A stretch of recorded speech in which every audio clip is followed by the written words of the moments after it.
เลยราร่างกายไม่ไหวก็ต้องอาศัย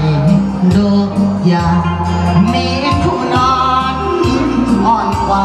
ต้องหายาบำรุงมีเมียเด็กขาวเล็กๆบางต้องคอยระวังเพราะชายต่างใจมุ่งในเมียยังสาวส่วนตัวผมนั้นเขา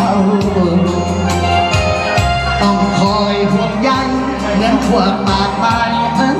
ห่วงสุขุมใจหัวสำเรื่องเราเรื่องหยุดเพราะหนุ่มต่างหุ่นมาปองผมได้เมียเด็กตามสเปคต้องการแต่น้องรำคาญเพราะมีพวกนายคอยจ้องหนุ่มๆอิจฉามันจ้องจะมาริมรองอย่ามัวแต่เมานั่งกินเหล้ายาดองพอเพลไปสอดส่องเดี๋ยวพวกแมวมองคว้า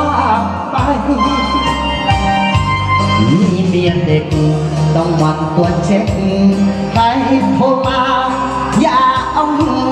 ไปมาและอย่าเอาตาไปไรได้เมียยังสาวร่างข่าวอย่าไว้ใจควายไม่รับคอบร่างบอกจะเสียใจถ้าถูกขโมยลักไปจะเอาควายไหนให้นา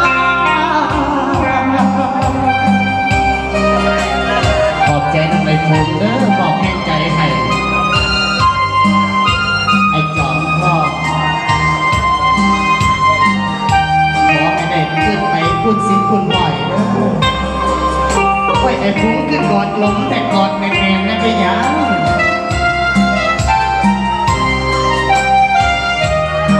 ไอ้ใหญ่ข่อยก็บอกออกมาบ้า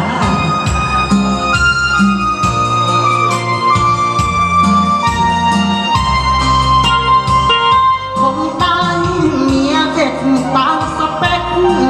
ต้องการแต่น้องรำคาญเพราะมีพวกมาคอยจ้องหนุ่มๆอิจฉามันจ้องจัดมาริมรองอย่ามัวแต่เมานั่งกินเหล้ายาดองเขาเพลินไม่สอดส่องเดี๋ยวพวกแมวมองว่าไปมีเมียเด็กต้องหมั่นตรวจเช็คใครโทรมาอย่าเอาหูไปนาและอย่าเอาตาไปไรได้เมียยังสาวโบราณเก่าอย่าไว้ใจควายไม่ล็อกคอโบราณบอกจะเสียใจถ้าถูกขโมยลักไปจะเอาไปไหน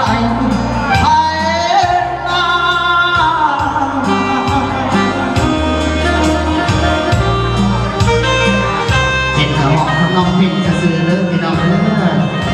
อย่าว่าสั่นว่าสิอย่าสิบักกี้โบ